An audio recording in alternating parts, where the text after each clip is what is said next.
Bam. All right, world. We are live once again. This is the Cypher.0 Podcast. This is your boy Troy in the building. Go ahead, girl. Lonnie right here. Okay, you hear us? We on some 0.2-ish again. Oh yeah, the mic's not Oh, like. you're muted. You're muted. Can you hear me now? Bam. Oh, there you Got it. go. All right. NK Gutierrez. Yeah, so we're here right quick. Yeah, let's throw up our intro and get it cracking. Dang. Bam.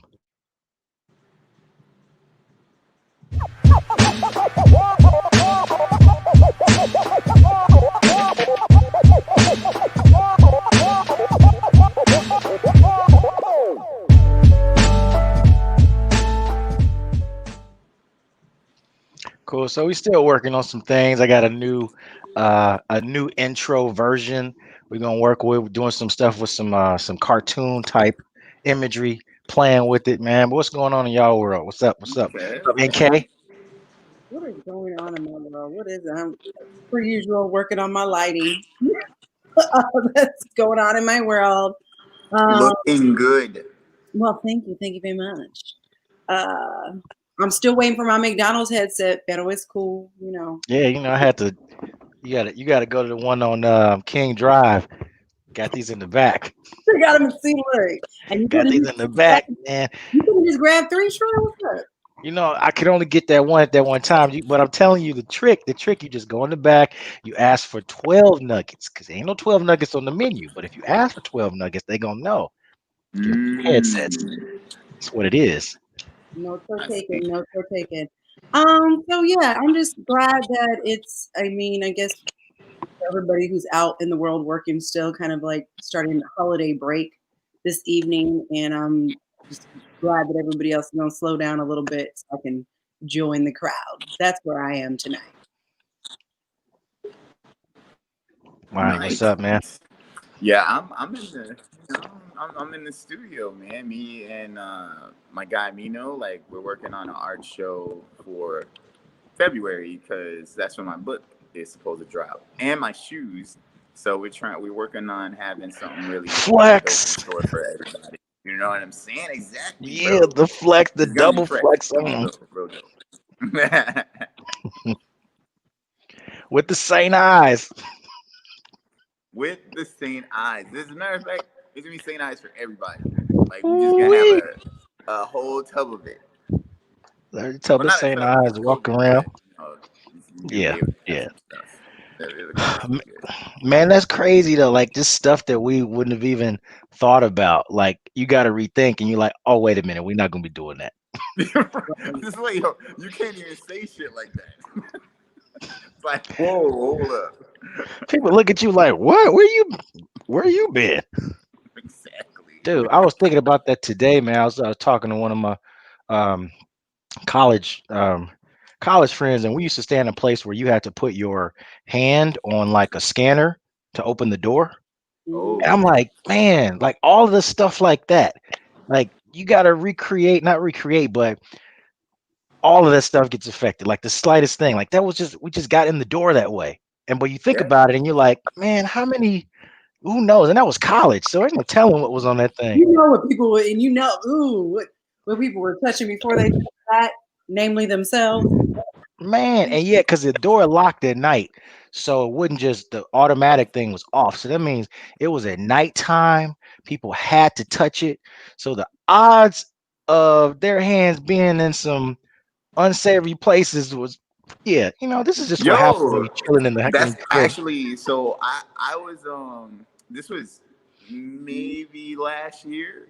I saw this article that these guys did like a survey, like this international survey about like the machines that you touch in restaurants where you order your food. It's like as Hmm. opposed to like going to the counter. Oh yeah. Yeah, it said the amount of fecal matter that is on those screens was higher than like 35%, like internationally. Think about it, that's pretty My high, bro. chin literally just quivered. Dude, Cause like hey, the a lot of motherfuckers don't wash their hands when after they take a shit. Like you think about Very dude, that. true. that's real. I've gone to bathrooms and like I wash my hands and I see someone come out. I see a dude come out of the stall and it's just like he just walked right out. I'm They like, just do this. Like and I you're can't, there and you see them go right past you while bro. you in the mirror. I grab all the tissue and open the door with it. Like you know what I'm saying? I It's wish I crazy. could say it was different in the ladies' room, but it's not. And ladies' rooms they found that are far more filthy than men's rooms. So it's just, and then now we just have whatever rooms that anyone can go in. So they just equally, just double funky, nasty, gross, booty, coochie, doo doo. It's just one of those like they're from Friday. Oh Lord, Stanley. Right, exactly. Oh, okay.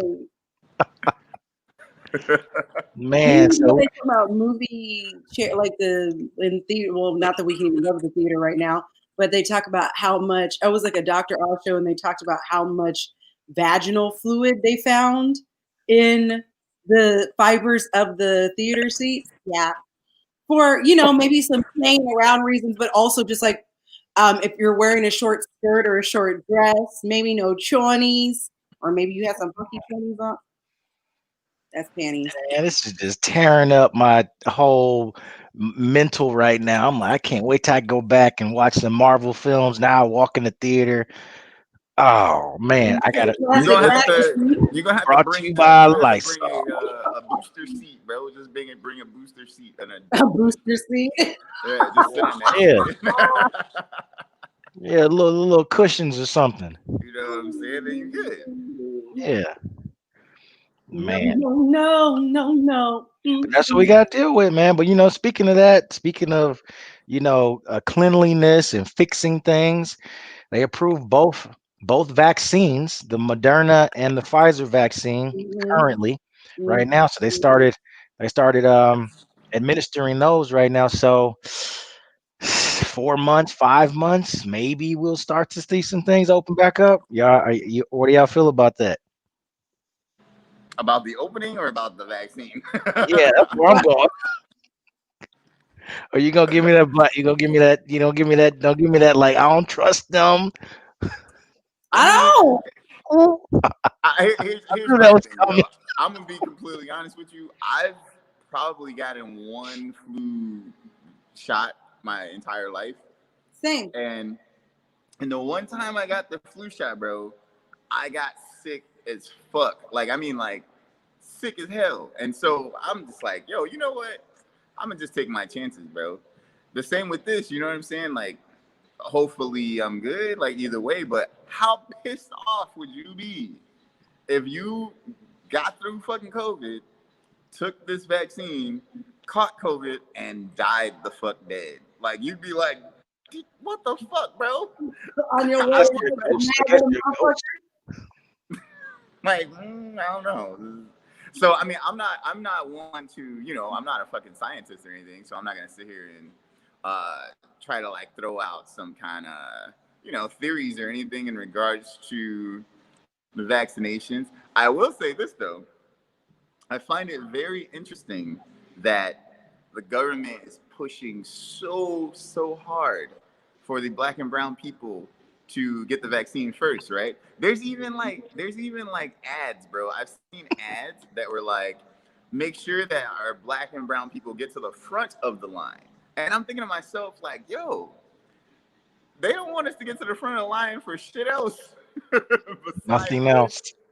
Because, in all honesty, if you think about like just the depth of this whole thing, right? Like, if if people of color are susceptible to coronavirus because of underlying health issues that are connected to the lack of medical care and all these different issues that we have that are connected economically, behind that, then I feel like it's just really funny that their resolution is, oh, let's throw you this bone by giving you this vaccine, right? Like, I think there's so many other things that you could have done as opposed to allowing us to get to the front of the line to take a vaccine that it just came out like.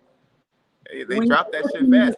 Imagine if they were putting Jordans out, bro. Like you'd be like, damn, these Jordans came out. They took y'all like a week to make these Jordans. Like they probably gonna look funky as hell. Like you know what I'm saying? With the both hands. Like That's the Shaq symbol.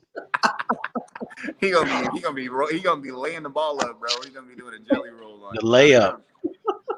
Where's my screen? Where's my frame? Exactly. Man, but real, like they started, I think, at the Laredo Hospital on the west side. That was the first hospital that they sent the vaccines to. And let's even talk about the like going back to the ad aspect of it and how like the New York Times ran it, a lot of different periodicals ran it. Like the very first person who received it was a black nurse and was like administered by a black female doctor, and just having it was so sensationalized. And it pissed me off. I felt so disrespected, and not to throw y'all in the mess. I was like, well, why is it a black human? It's got to be a black woman. You couldn't even throw a man in there. No, us. Okay, cool, got it. Great. Not that I want to end y'all too, but it was just the extra. That was just even more of a rub. Thought it was extra. Yeah, it was just a little extra splinter underneath the fingernail. It was crazy for me when I heard Ice-T on the radio and he was doing an ad for it. I'm like, yo, they got the Law and Order Ice-T in the ad for this one. This is not hip hop Ice-T. This is the Law and Order one. Like, yeah, the perp said take the vaccine. Yo, was Coco in the commercial also? I think she probably was, but it was the radio, so I just imagined she was in the studio somewhere.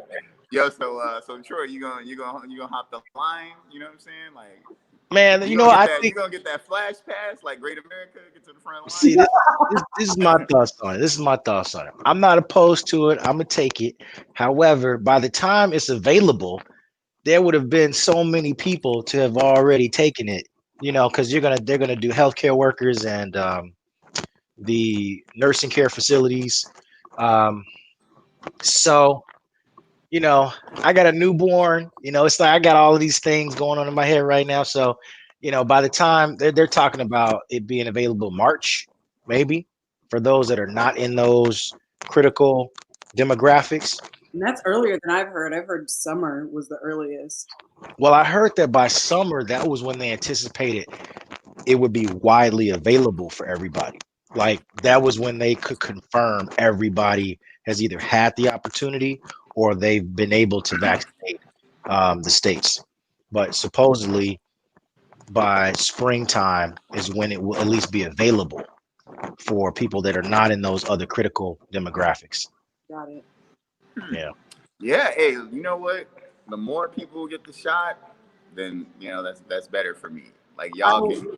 He's like, hop out. Y'all are good. He's like, oh yeah. So who all over there? Literally. And how they looking? Now, I will say this. I really hope that it doesn't turn into something where they're trying to like kind of create situations to push people into getting the shot. Because I've seen airlines. I've seen airlines and like things of that nature. Like the Australian airline, it's like you can't fly unless you get the shot. So, yeah.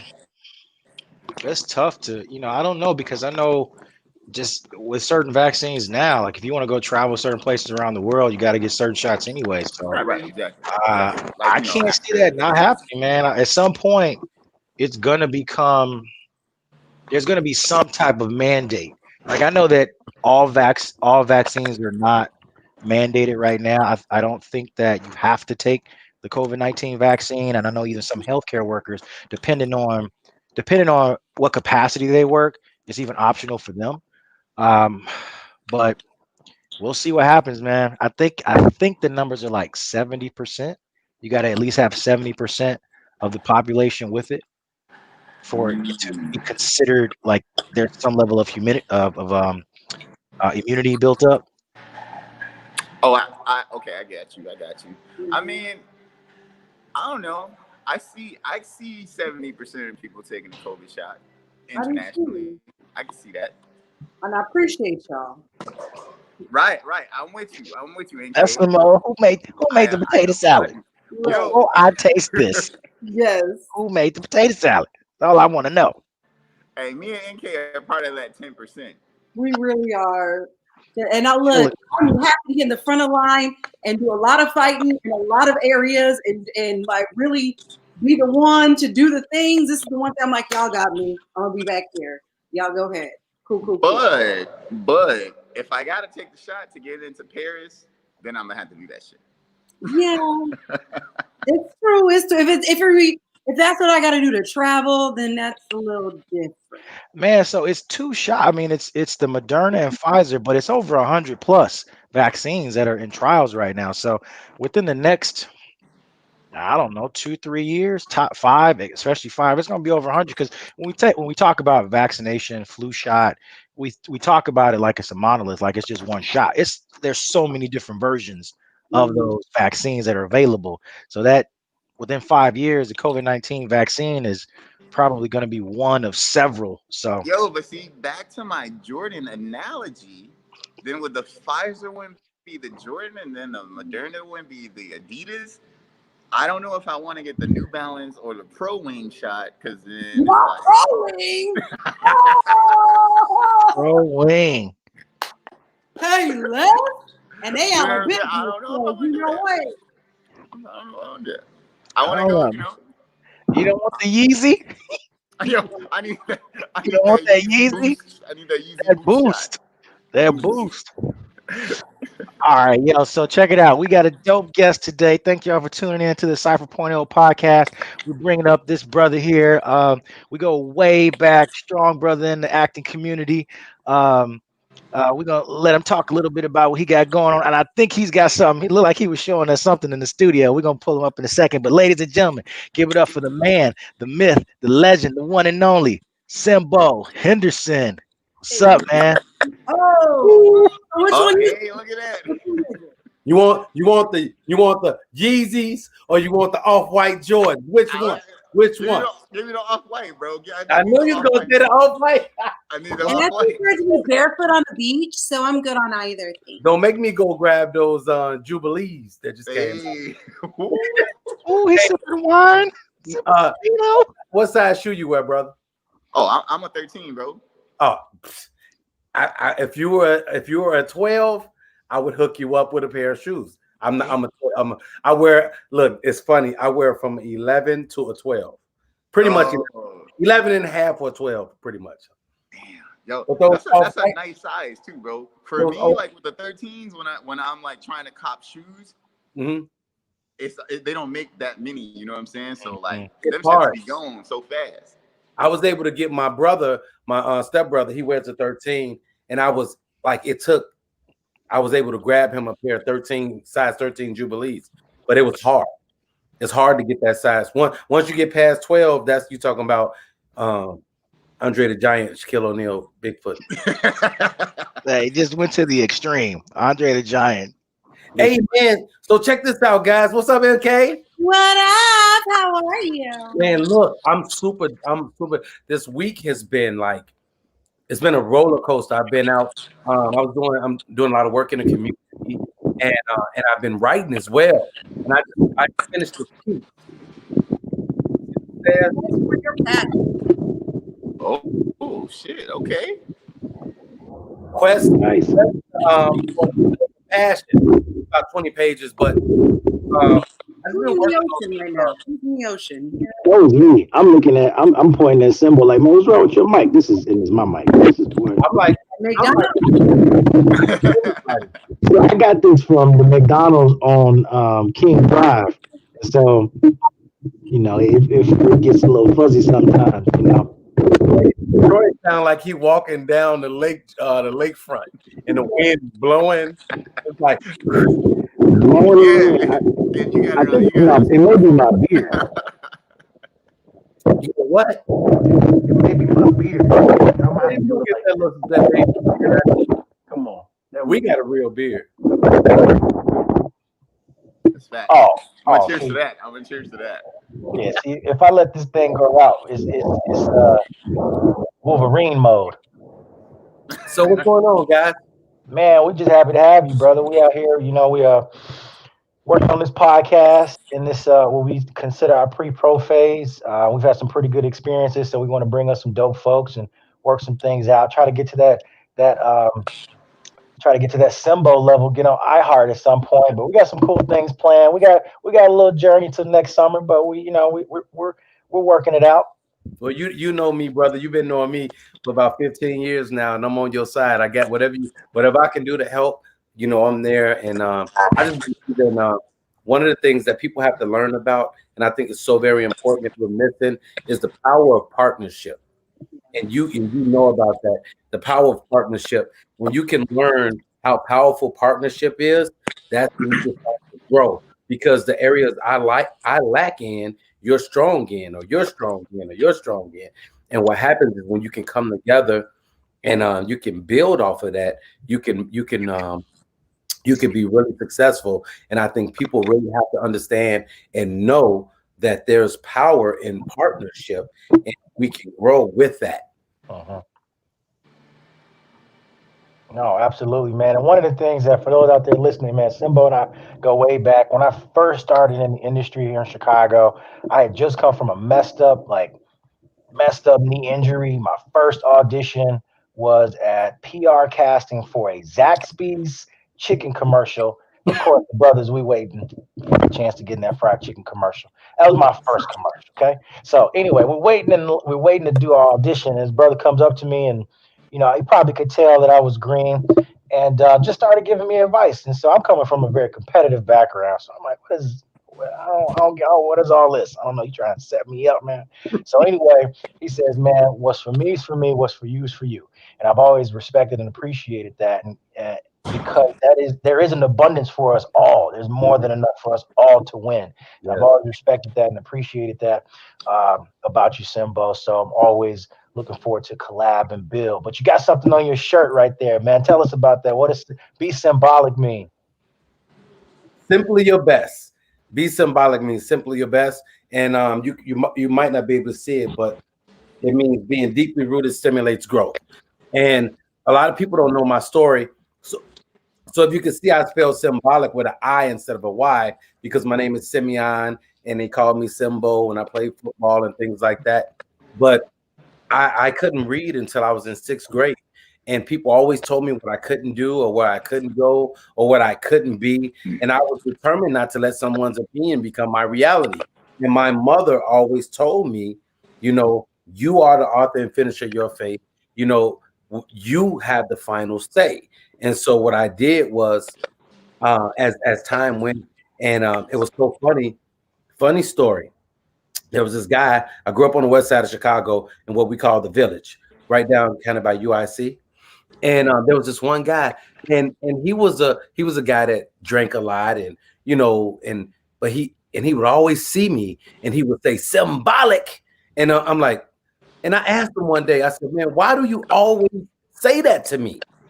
And because they call me Simbo, but he would call me symbolic. And I asked him, and he said, because there's no one like you. He said, I love your drive. You always going for it. This is when I was in college and everything. And so it kind of stuck with me. And then I would start saying, be symbolic. And when I worked with the youth and everybody would say, be symbolic. And they're like, what's that? I mean, and I would say, simply your best. And it stuck with me. And now, 20 years later, um, it's a household name. Everybody's wearing a t-shirt No. or the shirt. And I want people to understand that you can be symbolic, and that means just simply your best. And when you're trying to do a podcast, you're trying to write a script, you want to do music, you want to be a doctor, a lawyer, or whatever it is that you want to do. If you're symbolic, if you be symbolic, you will win. And that means people always, how some people say it's a bad thing to be selfish. It's not a bad thing to be selfish because if you can't love yourself first, if you can't do it for yourself first, how can you do anything for anybody else? How can you help anybody if you can't be successful first? So being selfish is not a bad thing when you look at it from that aspect. Yo, that's facts, bro. That's powerful, man. I Um, think even, yeah, go ahead. Oh no, I was just gonna say that I think that especially a lot of people that end up kind of like just doing these great things, they have that mindset because it's kind of hard to turn that switch on because we're always kind of someone like yourself. Typically, the majority of people are like, oh man, this guy's conceited. He's like full of himself and these things, which is kind of like something that a lot of people will take in a way that it closes off that portion of their mind, right? So like they don't think of wanting to be quote unquote selfish or feeling like they're great, at something because they want to be humble, right? Like everyone talks about being humble, and I think that a lot of times it gets misconstrued to the point where a lot of people don't actually become as great and they don't tap into that part that they have because they're trying so hard to be humble. You know what I'm saying? So I think I definitely feel Yeah. you on that one, bro. Yes. But see, it's all about perspective. It's all about perspective. Yeah. And people, I'm telling you, man, when you're focused, when you're a selfless person, you're going to have to understand that in order to help other people and in order to be successful and help other people be successful, you first have to have some level of success. Why? It's the whole, I call it the show and tell, right? I can't tell you how to have a good podcast if I have no skin in the game. Right. And I say, like, I've been doing my show for over 2 years now, and I know I've had a lot of guests. 4 a.m. Kids been on the show. I've had a lot of guests, all from all facets of life. From producers to rappers to business people to kids to white, black. It doesn't matter, the whole gamut. But what happens is when you're consistent, because a lot of people they stop because they say, "Oh, I don't have 10,000 viewers, or I don't have." Let me tell you something that I learned from Joe Rogan. Joe Rogan said when he first started, he said he would have 5, sometimes 10, 20 people, but he stayed at it. And 10 years later, he got millions of followers. But the key is to be consistent and committed and faithful and focused and not concentrate on the viewers, but to concentrate on the what's the end game and your purpose. When you can concentrate on your purpose, that's when the success will come because people will come because of your consistency. And I think even now, I'm getting people inboxing me about because I'm a life coach now, and not just because I've been doing it. I decided to go get certified. Why did I get certified, Empress? So I can have those extra nuggets as well as that certificate, just to give you a little more. And Troy, you know this because you've been doing it as well. So now we're speaking at graduation, job seminars, doing round tables and things like that. But the thing is, you continue to build and you continue to grow, and people look at what you've done, and that's what solidifies your spot as being not only professional but having, like I say, having skin in the game. A lot of people fall off because when I first started doing my show, everybody that started with me aren't with me now, and I don't blame them, but they didn't see the end game. It wasn't happening fast enough for them. But it's not up to me to make them stay. But even now, they'll tell you and they'll tell me, they say, "Man, I'm glad you stuck it out. I'm proud of you." But everybody doesn't have the stamina to go on the journey. And Right. that's not a bad thing, but you have to have the stamina. Yeah, man. Those are things that I think those are things that a lot of people don't realize either, bro. Because what we see, well, what we see is not the same as what our audience and other people see. Like you know, you look at all of us here, and you see our wins and the things that we've done.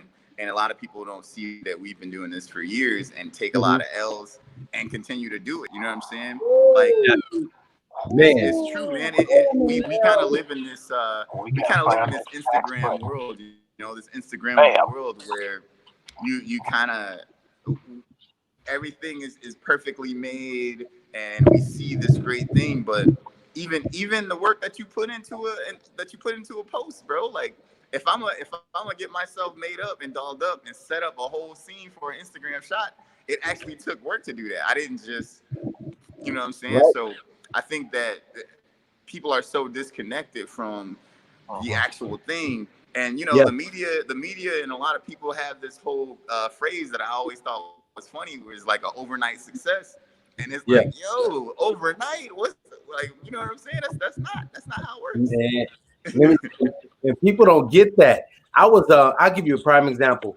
There's a movie that I did in California with Brian White and Monica Calhoun. I did this. Now, this movie is now getting a lot of traction. It's called No Regrets. Okay. It's getting a lot of traction. Over the past few weeks, it's up to like almost 900,000 views now, right? We did that movie. It popped up on my story today. You know when we shot that movie?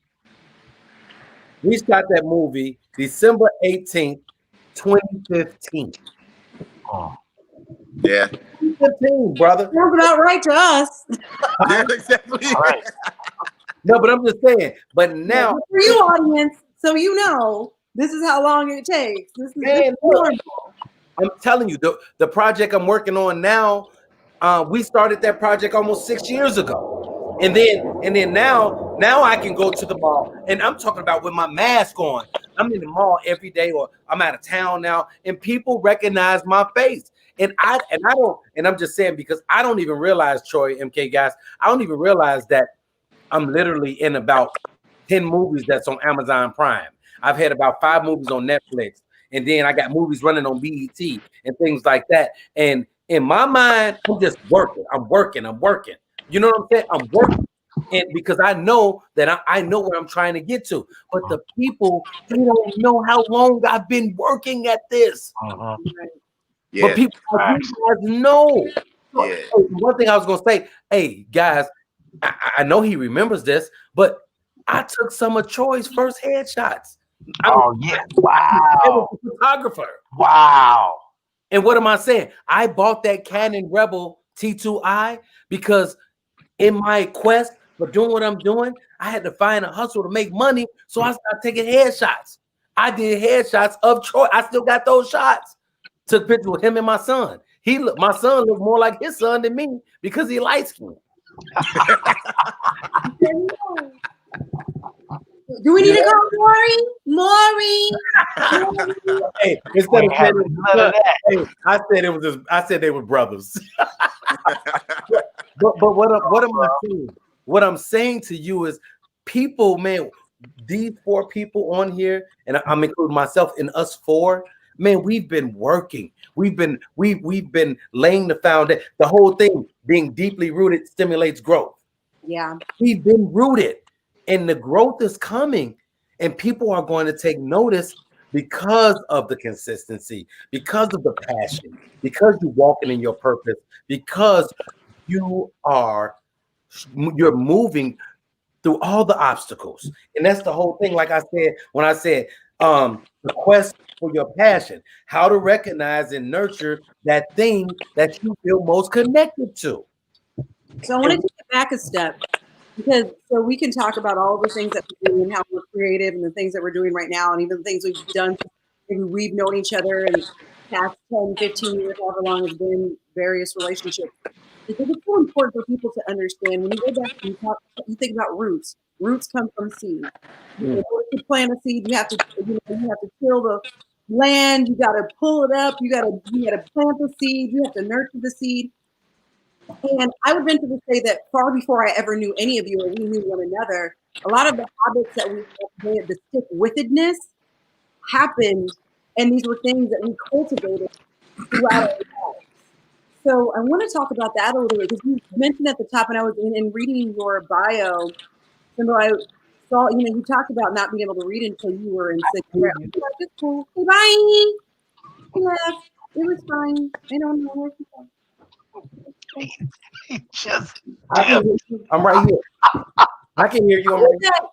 I'm right here. I can hear you. No warning. Not like, yo, hold on for a second. Just No, I went like this. You ain't see me go like this? No. I can hear you still. I heard everything you said. I'll just point at the ceiling, man. Right. So, you started to read in the 6th grade.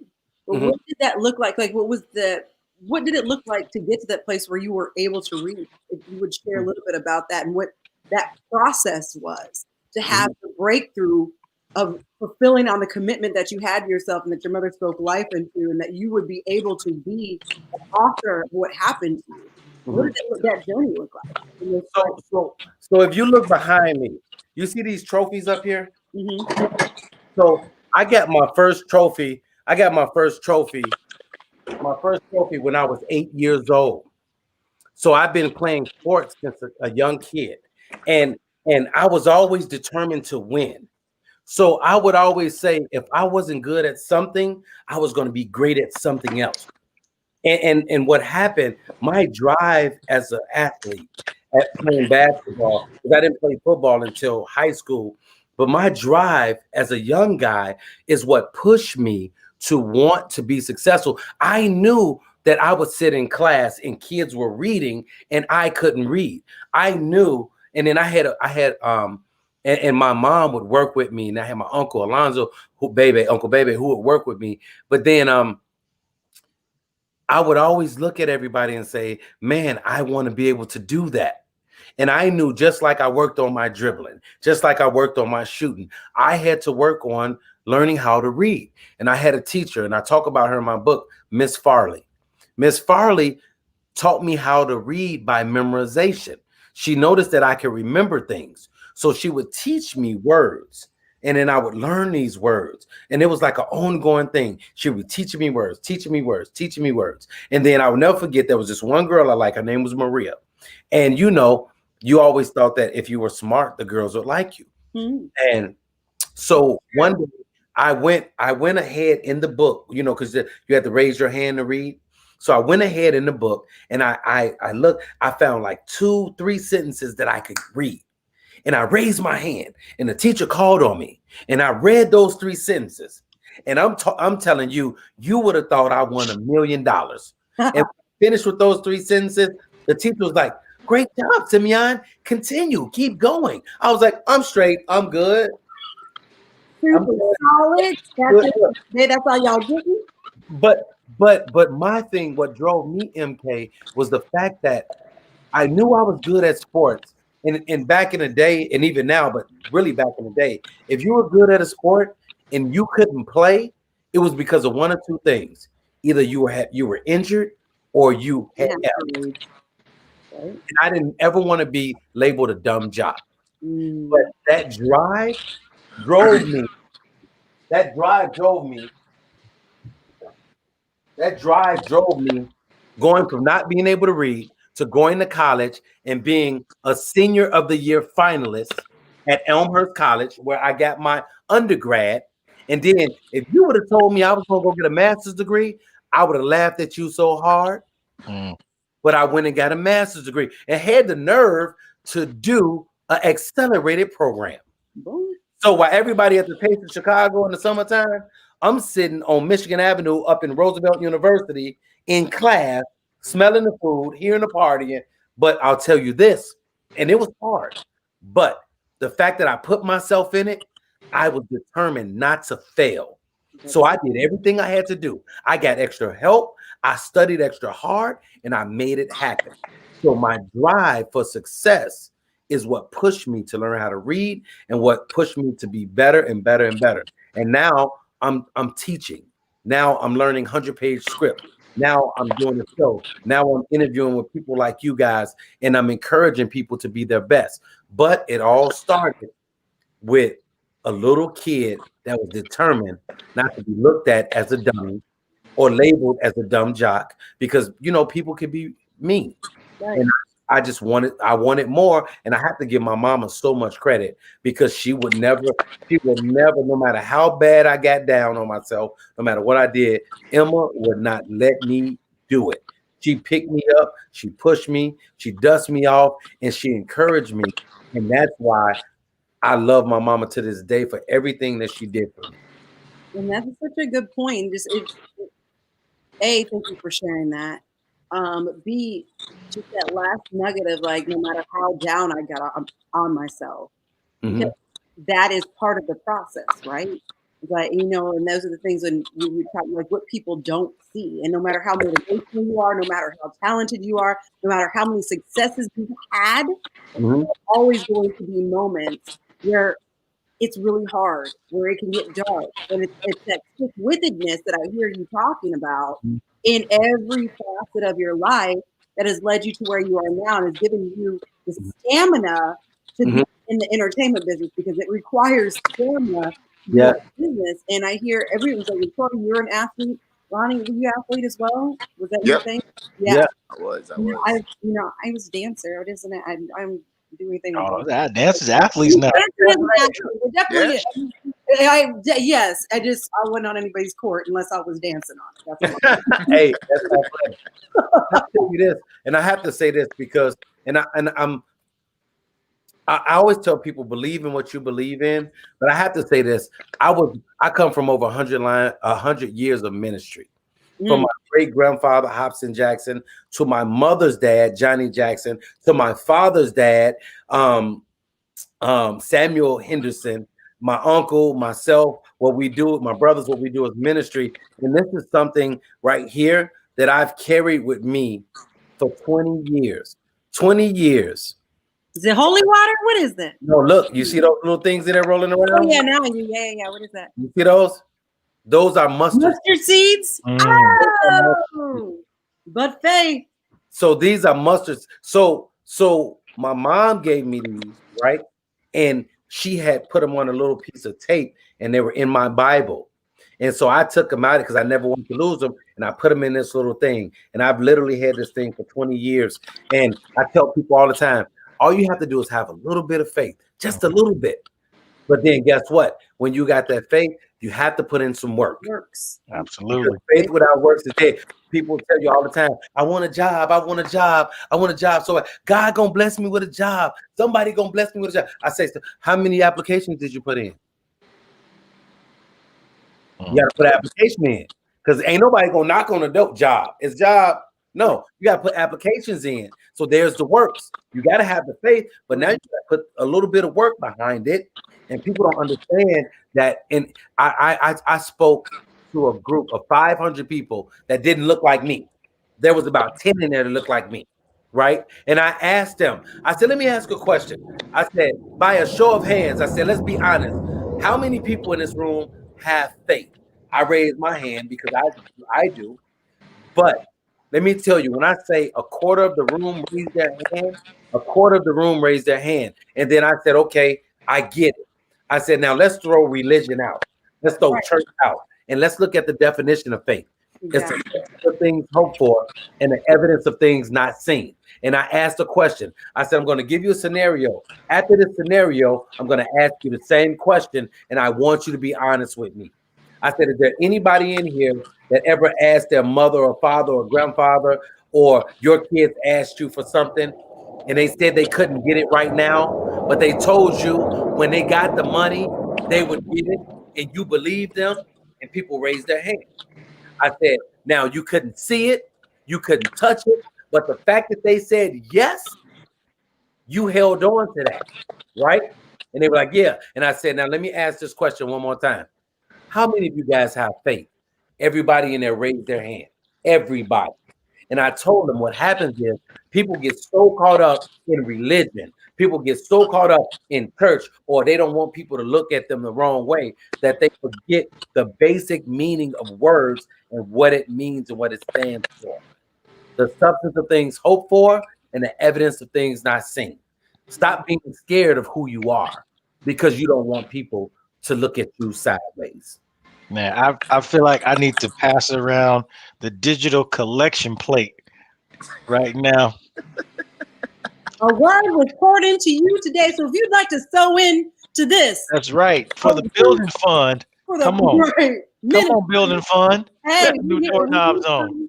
Hey, is it me or do every church have a building fund? Every church. All of them, man. I don't care if you're Baptist, Pentecostal, Catholic, Buddhist.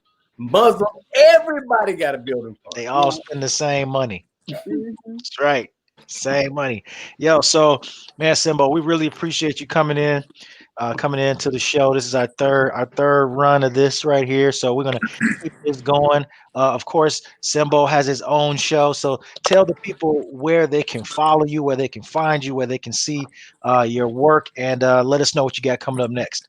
Everything is my name, Simeon Henderson. I make it simple. At Simeon Henderson or just Simeon Henderson on IG, YouTube, Facebook, Twitter. Everything is at Simeon. If you want to see some of the films I've done, you can just type in Simeon Henderson on Tubi, on Amazon, on YouTube, or Netflix or whatever have you. I'll actually be on this new season 8 of Chicago PD, episode 4.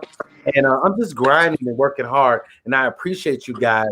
My motivational album is out. It's titled Believe. And not only that, I just want you guys to understand that I believe in it so much. You see this right here? It says, be symbolic, simply your best, because being deeply rooted stimulates growth.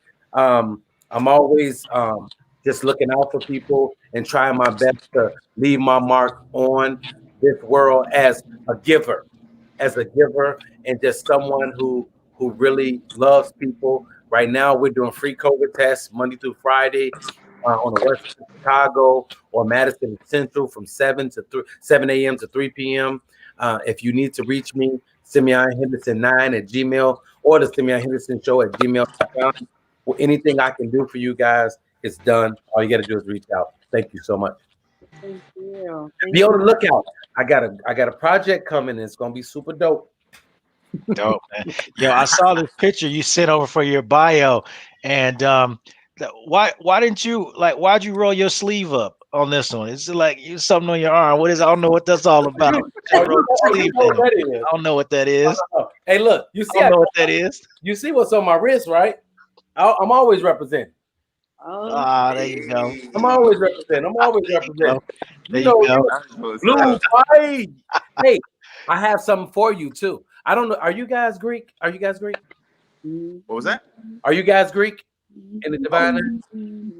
Oh, I'm into that. Oh no, I'm not in any frats and everything. Oh, well, don't worry. You guys tell me your favorite color, and I got you. But I have a black and gold Be Symbolic shirt for you, Troy. I appreciate that. I rock that. Since you're an alpha. That's right. So we had to pave the way so that y'all knew what to do next. That's all it was. That's all love. I have a black and gold love. And then you guys tell me what's your favorite color, and I will have if you would accept it, I have a Be Symbolic shirt for you guys. Offline, have just send me your sizes and the color that you want, and I got you. Yeah, I definitely appreciate that, man. Yeah.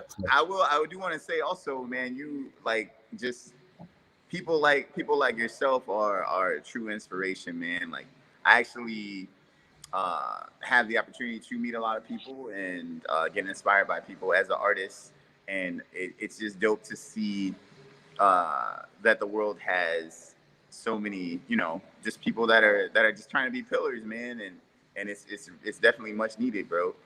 You know what I'm saying? Yes, sir. And since you had them two on the show, bro, you gotta have me on the show. No, definitely. Hey, look. now you came back. Then you came back to you got a whole hat on. You did costume change. You left the set several times, came back with new outfits, had props. Like, well, that's because Simbo, he had all the props behind you. Every time he have a story, he's like, you know what? I got a and then we got a thing over here. You know what I'm saying? He's like, you see this bottle? This bottle, I got a story behind this bottle right here. You know what I'm saying? It's all about. I had this fork. I would say fifth grade. This is a Dalai Lama's fork. He has been the absolute most prepared guest. Let me Dude. Yes. You see the. Look, I'm always representing. Hey, look, he got more. Look. Hey, dude, he's got his city. When I go to the gym, and all the while with his wine, I always rating his wine. What's that?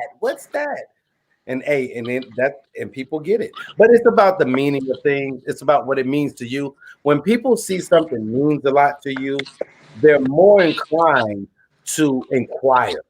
you know. Right. And if you see somebody, they always have a symbol on, like no matter what they're wearing. I mean, they can have a suit, they got no matter whether it's a pin, a hat, or a chain, or a shirt, or a lapel. And it's like you're like, what is that? Because there has to be some type of meaning to it. But that's what I'm saying. Always remember this, guys. It can't mean more to me than it does to you.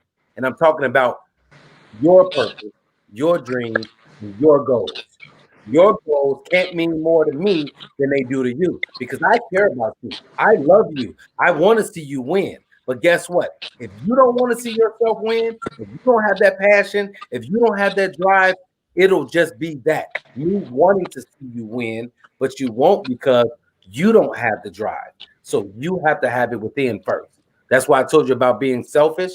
It's not a bad thing. It's just a thing that people are going to see you and they're going to be turned on to the fact that you have that twinkle in your eye about doing a show, about doing your music, about doing or writing a script or whatever it is. And they're going to be attracted to that because they see how much it means to you.